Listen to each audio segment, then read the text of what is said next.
Move your truck. This is HOA emergency access now. That was the first thing Denise Whitmore said to me, while I sat in my old Ford pickup staring at 6 steel bollards drilled straight across my ranch road. Not a community road, not a subdivision road, my ranch road. The same gravel road my father cut through our pasture in 1974, with a rented grader, 2 neighbors, and a thermos of black coffee sitting on the hood of his truck. The same road I had used to haul feed, move cattle, bring in hay, and drive my mother to the hospital when the county bridge washed out 30 years ago. But there stood Denise, president of the Silver Pines Estates HOA, wearing white designer boots in the middle of my dust, holding a clipboard like it was a judge's order. Behind her, 2 contractors were packing up a rotary hammer. A brand new metal sign leaned against their trailer. HOA emergency access authorized vehicles only. She smiled like she had done me a favor. You can still apply for access, she said. But from now on, this road has to be managed properly. I looked past her at the bollards. Bright yellow. Fresh concrete dust around the bases. 6 of them, spaced close enough that not even my hay trailer could squeeze through. Then I noticed the other people standing farther down the road. A realtor in a blue blazer, a young couple holding a glossy brochure, a man in loafers pointing toward the ridge where the new homes were being built. And that was when I understood this was not really about emergency access. It was about selling houses. Denise stepped closer to my driver's window. You ranch people had decades to object, she said. Development changes things. I shut off my engine. I did not yell. I did not threaten anyone. I did not put my truck in 4-wheel drive and push those bollards into the ditch, even though the old version of me would have been tempted. I just opened my glove box, took out my phone, and started recording. Denise laughed. Oh good, she said. Please record it. Maybe then you'll finally understand this road is part of the community plan. What she did not know was that I had spent 31 years working for the county survey office. What she did not know was that I still had the 1974 deed, the original road agreement, the county plat map, and my father's handwritten notes in a fireproof box in my mudroom. And what she really did not know was that 1 page in a title packet could do more damage than a bulldozer. By Friday afternoon, the title company froze every closing in Silver Pines Phase 3. 27 houses, 27 buyers, 27 moving trucks, loan packets, inspection reports, and realtor commissions. Frozen solid. All because Denise Whitmore thought steel in the ground could beat ink in the county records. My name is Caleb Mercer, and I was born on Mercer Ridge Ranch in Lark County, Colorado. We were not rich ranch people. That is something city folks always seem to get wrong. They see acreage and they think money.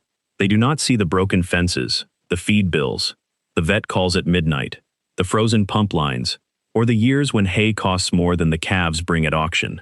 My father bought the first 200 acres in 1968, back when the east side of the valley was all scrub oak, dust, and stubborn men who paid each other in favors more than money. Over the years, he added parcels when neighbors retired or moved away. By the time I was 20, Mercer Ridge was just over 900 acres of pasture, timber, and rocky slope.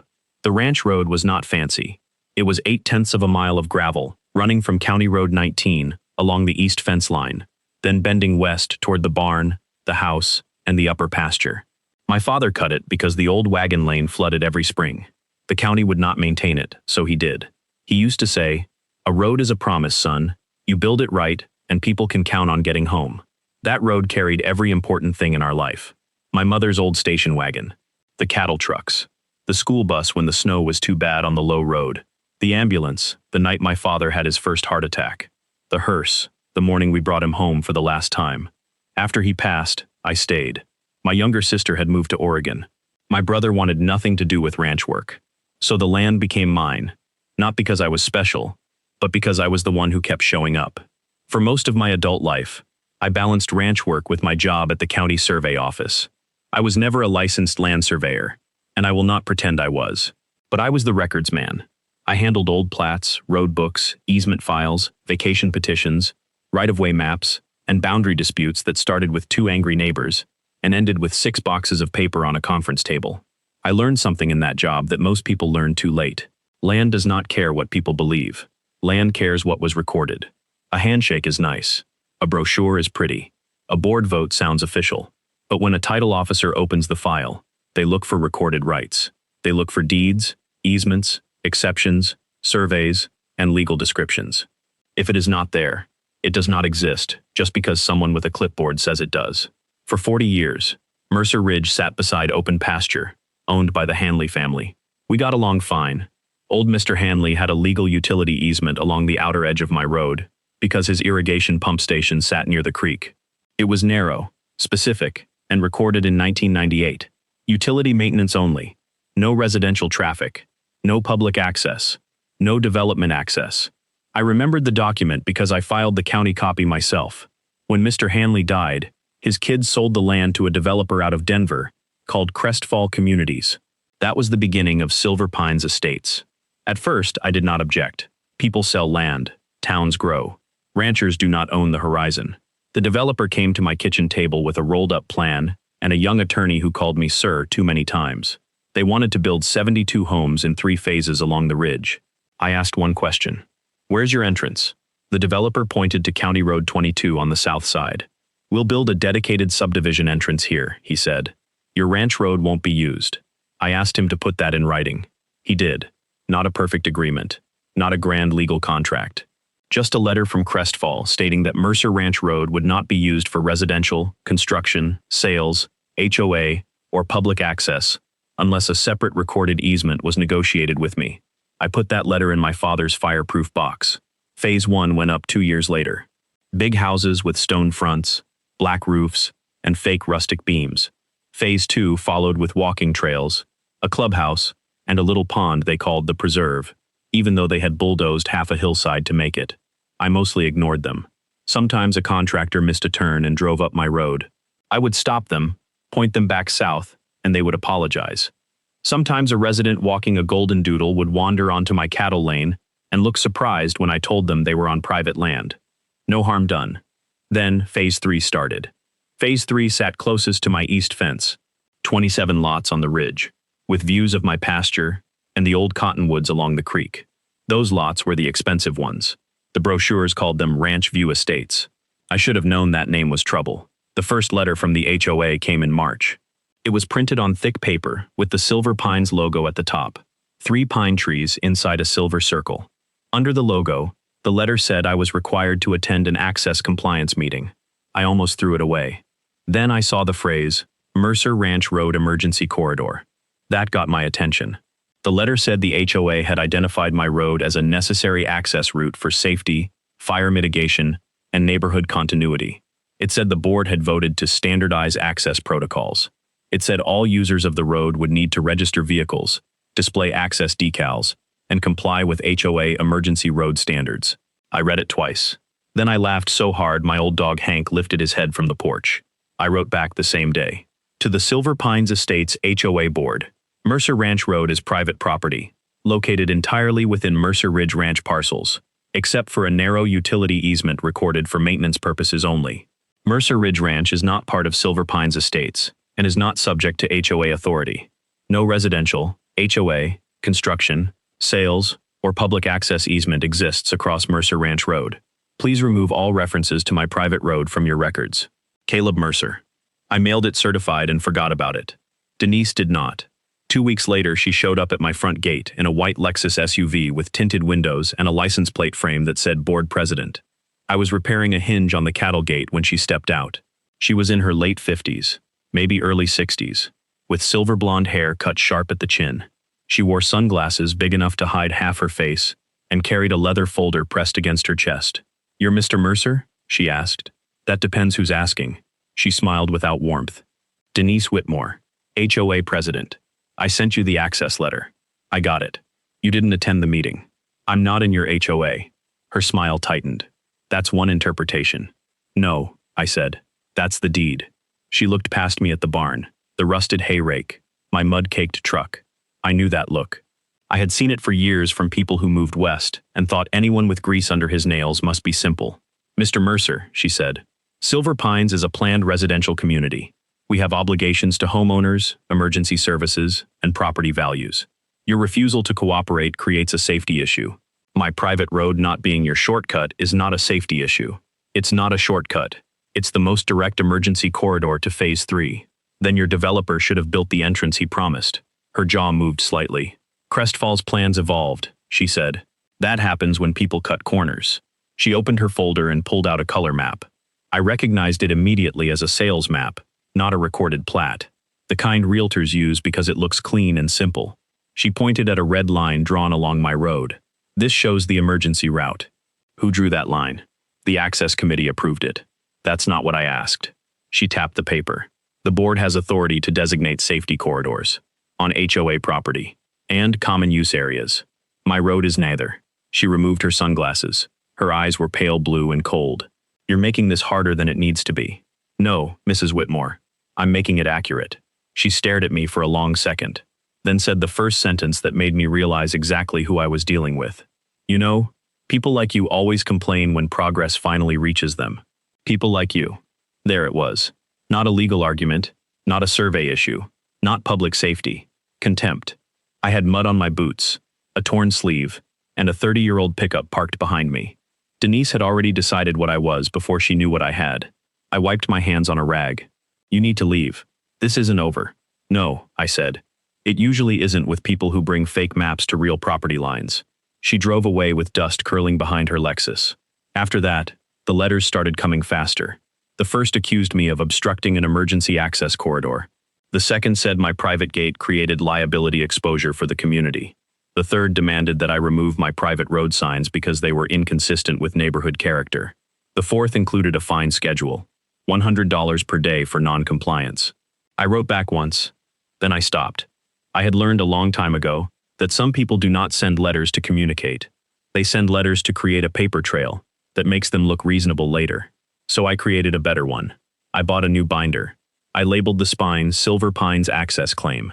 I printed every letter, every envelope, every email, every photo. I wrote down dates, times, weather, who was present, and what was said. I installed 2 more cameras at the gate and one on the old cottonwood facing the road. I called my insurance agent and asked whether HOA traffic on my road would affect liability. She said yes, and sent me a letter explaining that unauthorized residential traffic could create coverage complications. Into the binder it went. I pulled the old road agreement and made copies. Into the binder it went. I printed the recorded plat for Silver Pines Phase 3. Into the binder it went. Then I noticed something strange. The Phase 3 plat had a dedicated access road drawn south to County Road 22, exactly where Crestfall had promised it would be. But when I drove around to look, that entrance did not exist. There was a graded strip, some survey flags, and a locked construction gate. No paved road, no final culvert, no county sign-off. That mattered. The plat showed a south entrance, but the entrance was not finished, inspected, or accepted by the county. Until it was, nobody could insure those homes by pretending my ranch road filled the gap. And my ranch road had no recorded easement giving them that right. So how were they planning to close 27 lots? I found the answer 2 weeks later. A red pickup came up my ranch road pulling a trailer loaded with granite countertops. I stopped him at the gate. Lost? The driver checked his phone. Silver Pines Phase 3, Lot 64. Entrance is on County 22. He shook his head. GPS says this way. Builder said use ranch road. Faster. I asked who told him that. He showed me a delivery instruction sheet. Access via Mercer Ranch Road temporary emergency route. I took a picture. Into the binder. 3 days later, a landscaper tried the same thing. Then a moving company. Then a realtor with buyers in the back seat. Every one of them had been told my road was an approved access route. I stopped each one politely. I took pictures. I wrote down plates. I sent a notice to Crestfall Communities. No response. Denise, however, posted a message in the HOA newsletter. Some long-time adjacent landowners are resisting necessary safety improvements. The board remains committed to protecting access, property values, and the Silver Pines lifestyle. Adjacent landowner. That was me, not a neighbor. Not a property owner, just an obstacle. By late May, Phase 3 houses were nearly finished. I could see them from my east pasture, lined along the ridge like they had been dropped there from a catalog. Stone mailboxes, black metal fences, oversized windows aimed at my grazing land. Then the sales signs went up. Ranch View Lots Limited Closings, available private ridge access. I parked my truck, got out, and stared at that last line. Private ridge access. That phrase made the back of my neck tighten. Because in land work, vague words are where trouble hides. Private access to what? From where? Across whose land?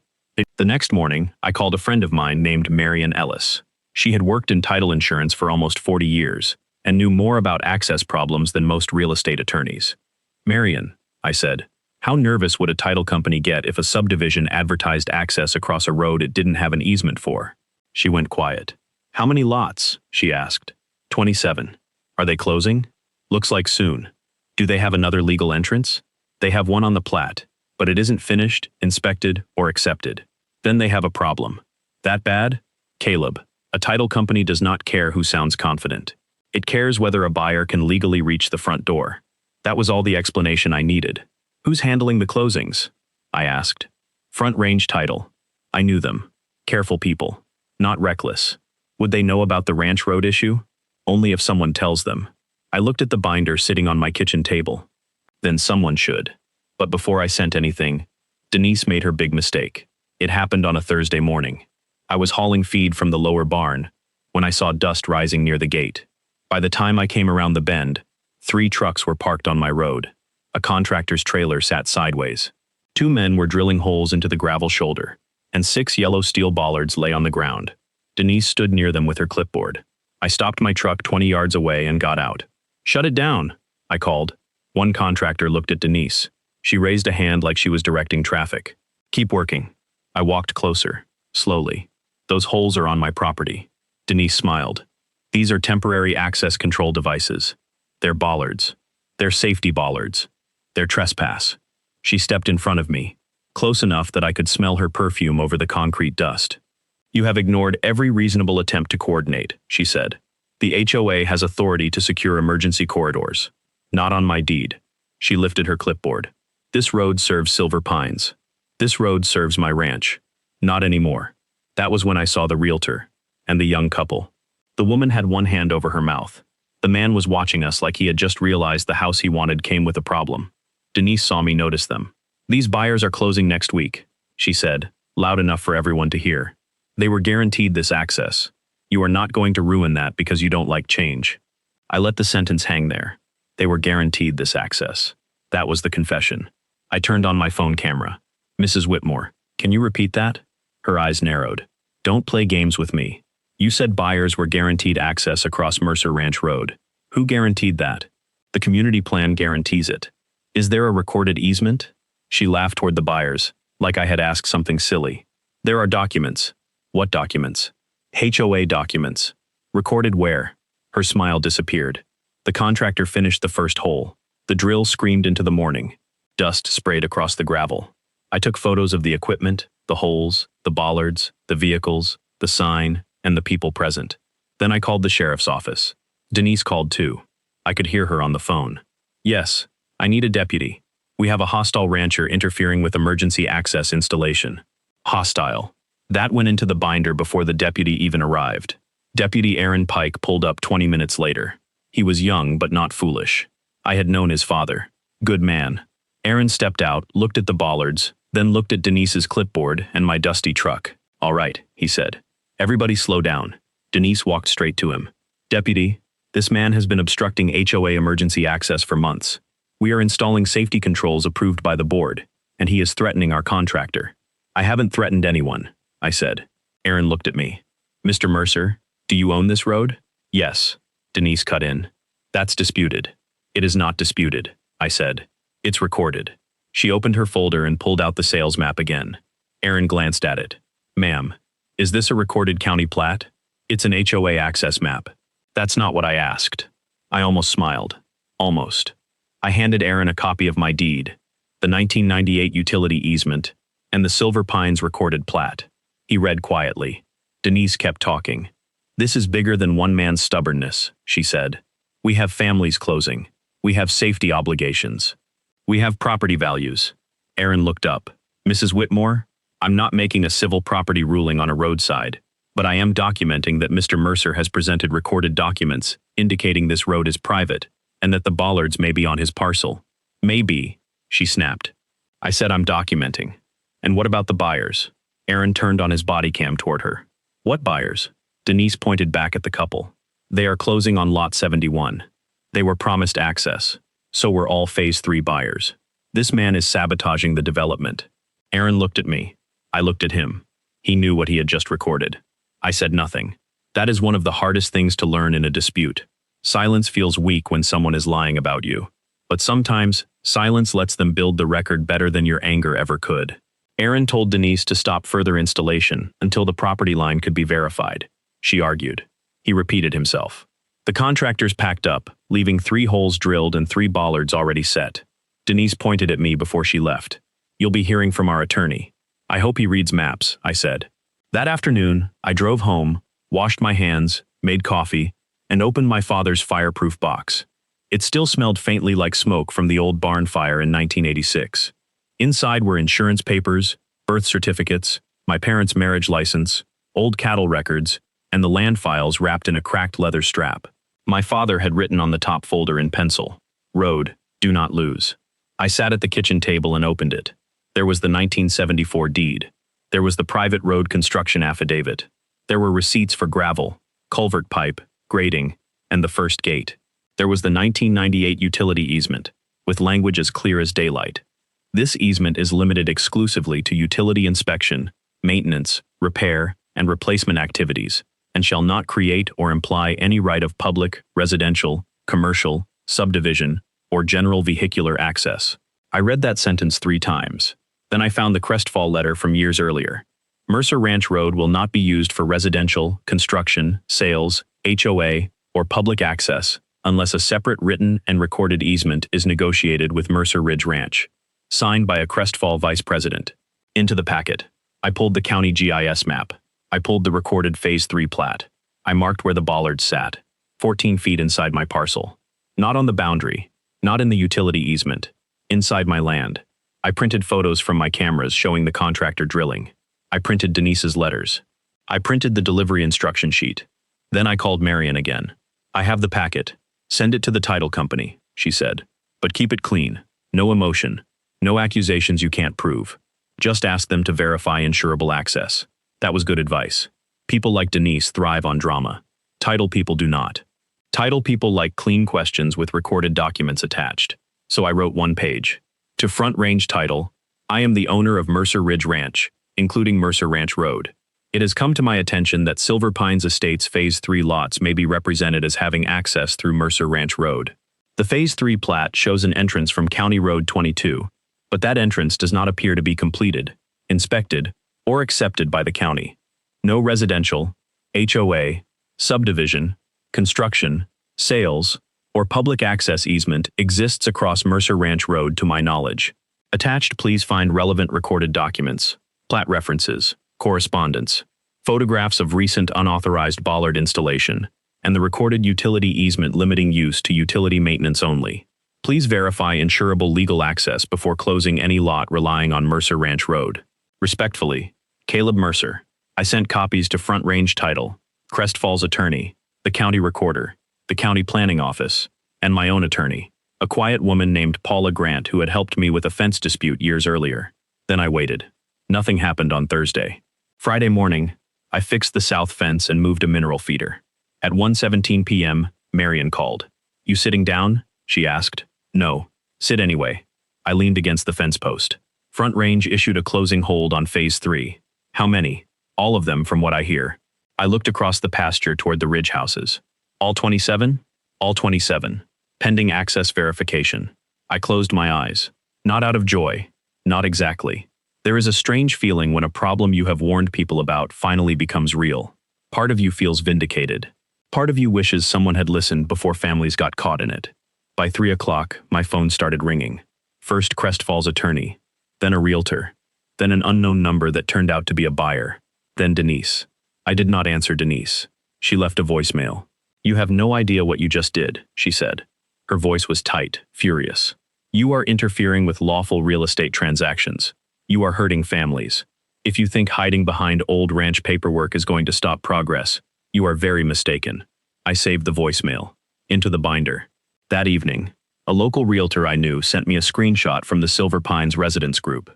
Denise had posted, "Due to malicious interference by an adjacent ranch owner, several Phase 3 closings have been temporarily delayed.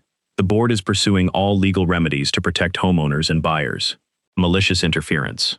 That was rich, considering she had drilled steel posts into my road. The comments were worse. "Who is this rancher? Can we sue him? Why does one old man get to control access? This is why rural people hate progress." Then one person wrote, "Didn't our closing packet include a road access fee?" That comment disappeared within 10 minutes. I took a screenshot before it did. Road access fee. That was new. I called Marion. "Have you ever seen a Silver Pines closing estimate?" "No," she said. "Why?" "Someone mentioned a road access fee."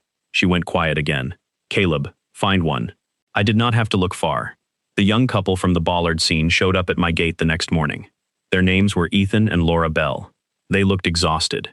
Ethan held a folder so tightly the edges were bent. Laura did most of the talking. "We're supposed to close Monday," she said. "Oh, apartment lease ends next week. Nobody is telling us what's happening." "I'm sorry," I said. "I didn't cause the access problem." "I know," she said quickly. I think I know.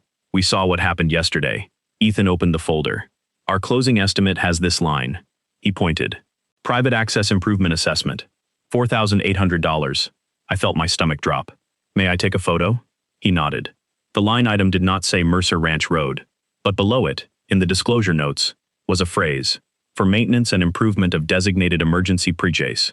Ridge access route, serving Phase 3. I asked who explained that fee. "Denise," Laura said. She said the HOA had secured the ranch road as emergency and resident access. She said the fee was temporary until the access conversion was complete. Access conversion. That was no longer a misunderstanding. Denise had not just claimed my road. She had charged people for it. I asked who explained the fee. "Denise," Laura said again. She said the road issue was handled. I looked at the paper, then at the young couple standing outside my gate with their closing folder and their whole life packed into dates and deadlines. That was when this stopped being a clean property fight in my mind. Denise had not just tried to take my road. She had sold peace of mind to buyers using land she did not control. I told the Bells I could not give them legal advice, but I gave them copies of the recorded plat and the Crestfall letter. I also told them to ask Front Range Title one simple question. Where is the recorded easement across Mercer Ranch Road? By Monday morning, half of Phase 3 was asking the same question. Denise responded by calling an emergency HOA meeting. I did not plan to attend. Again, I was not in the HOA. But then Paula Grant, my attorney, called. "You should go," she said. "Why?" "Because they put you on the agenda." That made me laugh. "As what?" "Access obstruction party." "Is that a legal term?" "No. That's why I want to hear it in person." The meeting was held in the Silver Pines Clubhouse, a building with fake timber beams and a stone fireplace that had probably never burned real wood. I arrived in clean jeans, a pressed shirt, and my old work boots. Paula came with me, carrying a leather briefcase. The room was packed. Homeowners, buyers, realtors, 2 Crestfall representatives, the HOA board, and Denise at the front table with a microphone. When I walked in, the room turned. Some people glared. Some looked confused. Ethan and Laura Bell sat near the back. Laura gave me a small nod. Denise tapped the microphone. "Mr. Mercer, since you chose to attend, I hope you're prepared to explain why you've endangered this community." Paula touched my arm lightly. "Let her talk," she whispered. So I did. Denise launched into a speech about safety, progress, emergency access, property values, and one adjacent landowner holding families hostage. She said the HOA had acted in good faith. She said the road was historically used by the surrounding area. That was not true. She said the county had recognized the route. That was also not true. She said the bollards were temporary safety equipment. That was funny, since they had been drilled into my land. Then a buyer raised his hand. "Where is the recorded easement?" Denise's expression flickered. "Our attorney is reviewing all access documentation." "That's not an answer," the man said. A realtor stood. "My clients need to know whether these lots have insurable access." Denise turned to the Crestfall representatives. One of them, a man in a gray suit, avoided looking at her. Then Paula stood. "My name is Paula Grant. I represent Mr. Mercer. He is not a member of this HOA, and this board has no authority over him or his property. We are not here to debate feelings.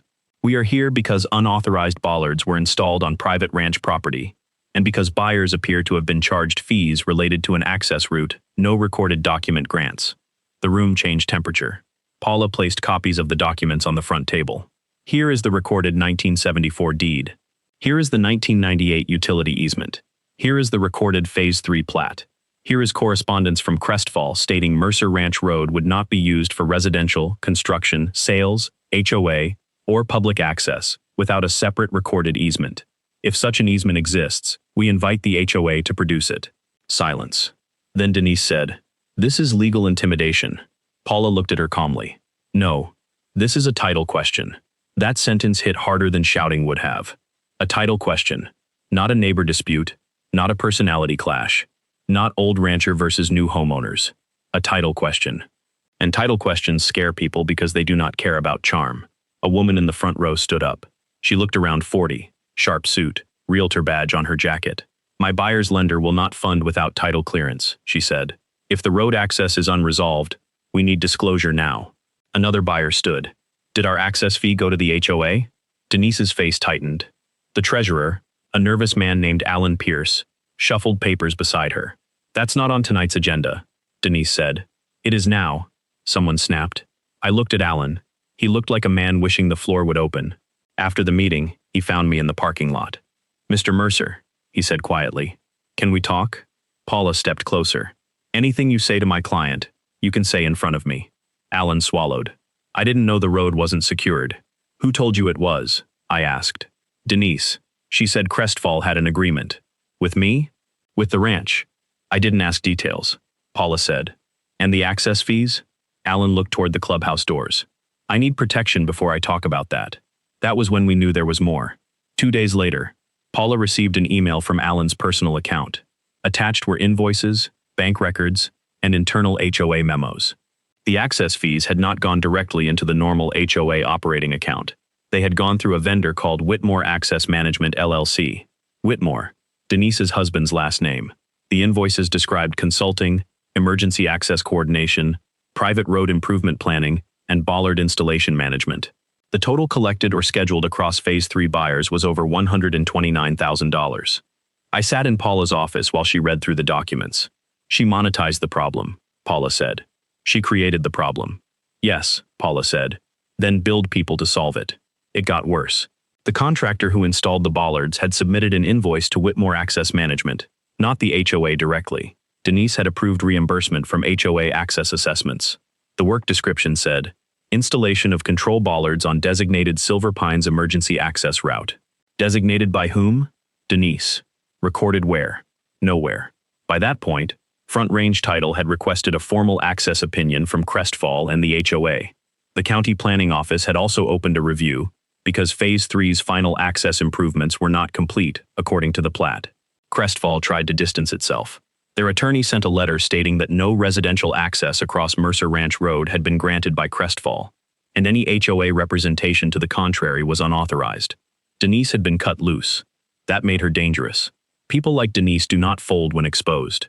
They escalate, because admitting one lie would collapse the structure of every lie stacked on top of it. Her next move was to file a petition with the county, requesting recognition of Mercer Ranch Road as an emergency access corridor for Silver Pines Estates. In plain English, she wanted the county to force the issue. The hearing was scheduled for the following Tuesday. By then, the closings had been frozen for 11 days. Buyers were furious. Realtors were furious. Crestfall was furious. The HOA board had split into two camps. The ones who still backed Denise because they had no idea what else to do, and the ones suddenly claiming they had always had concerns.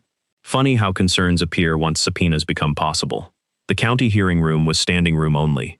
I had been in that room hundreds of times during my county years, usually sitting at the side table with files. This time I sat in the front row beside Paula, with my binder on my lap. Denise arrived in a navy suit with her husband and an attorney I had never seen before. She did not look at me. The county access panel consisted of 3 officials, a planning director, a road engineer, and a commissioner named Helen Vargas who had known my father. The planning director opened the hearing. This matter concerns a request by Silver Pines Estates HOA to recognize Mercer Ranch Road as an emergency access corridor, serving Phase 3 of the Silver Pines development. Paula leaned toward me. Here we go. Denise's attorney spoke first. He was polished, expensive, and careful. He argued that emergency access was necessary for public safety. He said Silver Pines residents had relied on representations of access. He said the ranch road had historically connected to the broader area. He avoided saying the HOA owned it, because he knew he could not prove that. Then Denise spoke. That was his mistake. Polished attorneys can make bad facts sound cloudy. Denise made them clear. She stood at the podium and said, "For too long, Mr. Mercer has acted as if a single ranch owner can veto an entire community's safety plan. Silver Pines families deserve access. The board took reasonable steps to secure a road that has always been part of the valley's natural traffic flow. Natural traffic flow.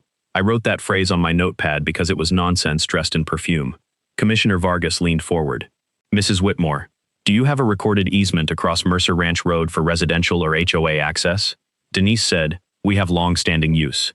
That was not my question. We have maps. Recorded maps? Our community access map. The road engineer rubbed his forehead.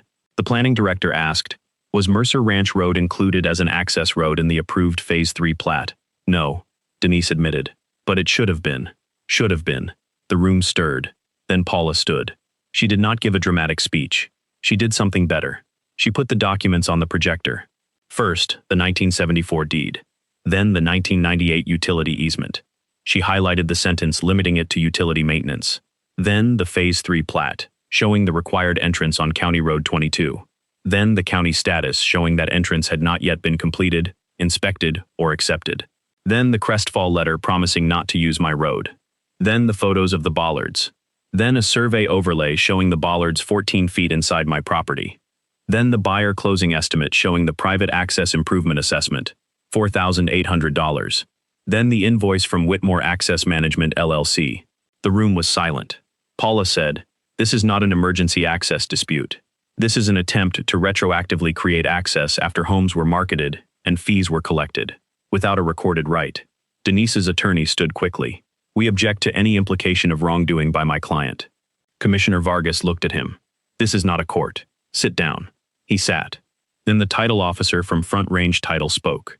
His name was David Kim, and he looked like a man who had not slept much that week.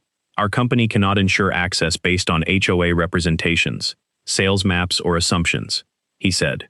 At this time, we have no recorded document granting Phase 3 lots legal access across Mercer Ranch Road. Until legal access is established through the platted entrance or another recorded instrument, closings remain suspended. There it was. Clear, boring, devastating. Denise tried to interrupt. But the buyers were told. David Kim turned toward her. That is precisely the problem. You could feel it ripple through the room. The sheriff's deputy from the Bollards scene, Aaron Pike, was called next. He confirmed he had responded to the property. He confirmed bollards had been installed. He confirmed I had presented recorded documents. He confirmed Denise had stated buyers were guaranteed access. Was that recorded? Paula asked. Yes, ma'am, Aaron said. On body cam. Denise's face went pale. The county road engineer gave the final blow. Emergency access cannot be created by private installation of bollards on another person's land, he said. If Silver Pines requires secondary access, it must be obtained through proper recorded easement, road construction, or county-approved alternatives.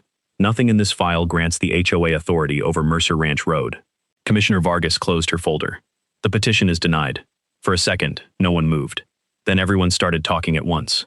Buyers stood up demanding answers. Realtors surrounded the Crestfall representatives.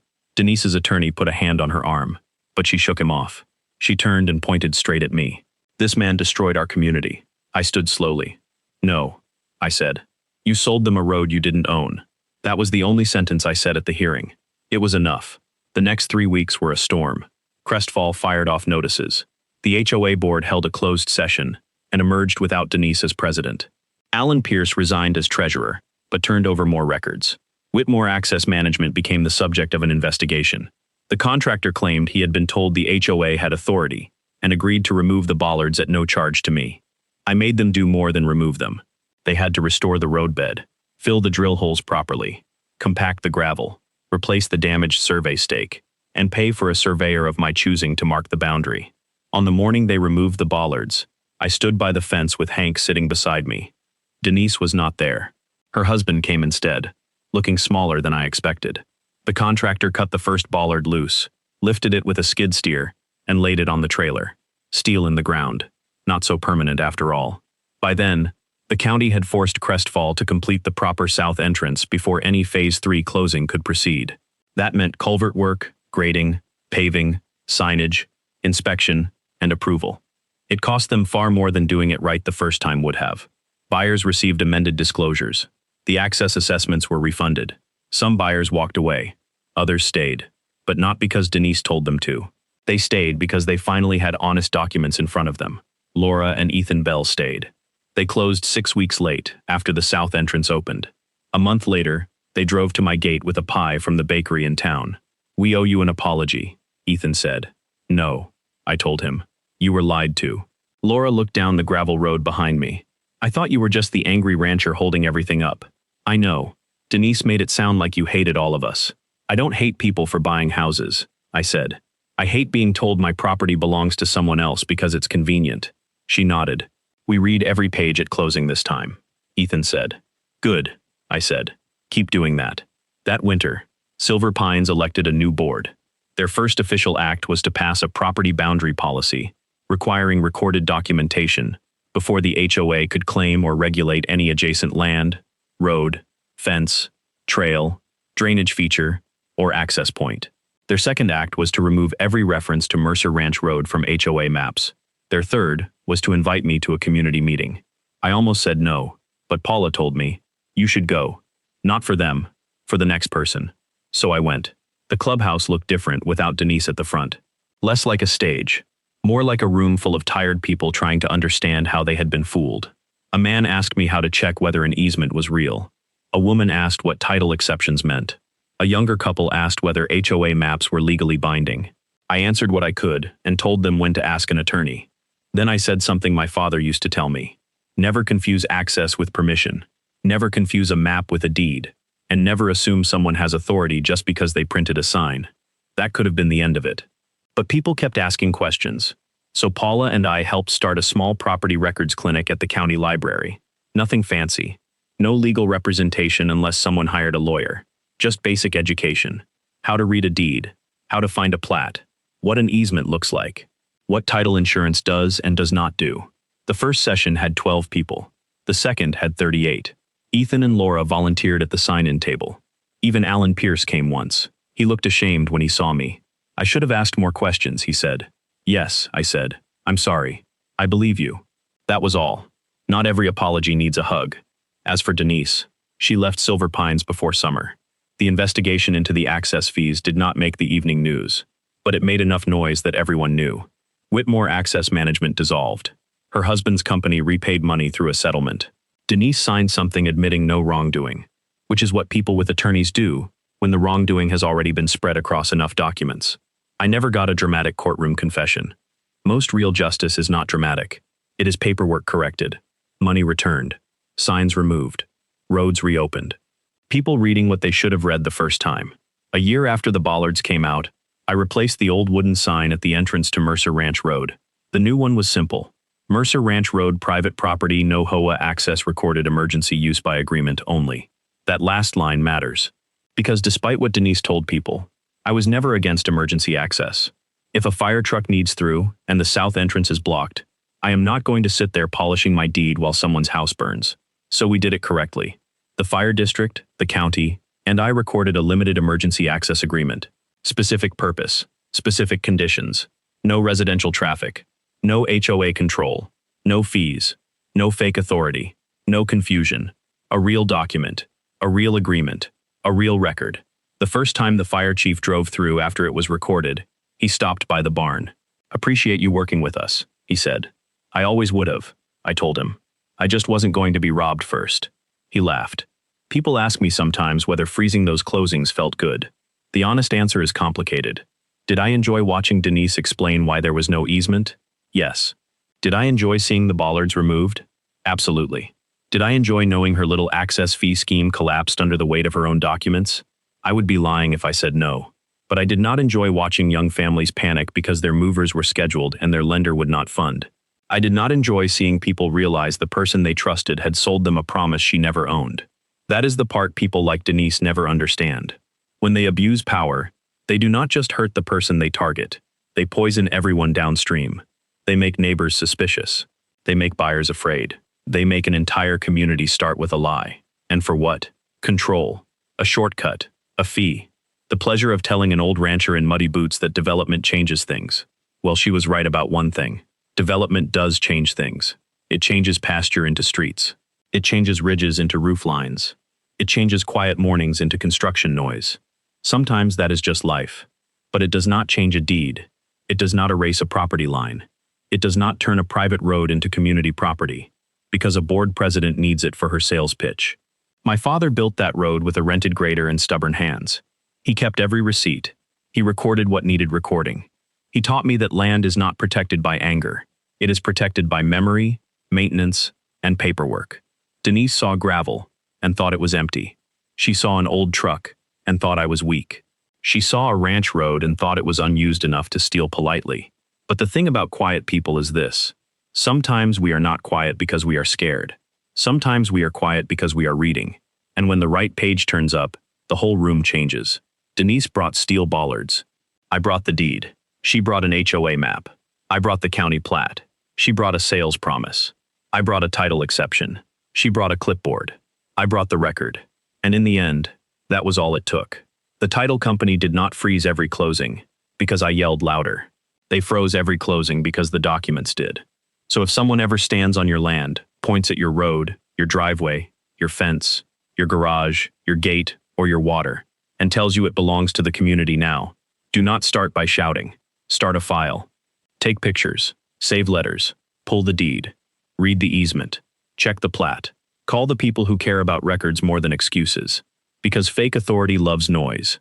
Real ownership lives in the county records. And steel in the ground still loses to ink on the page.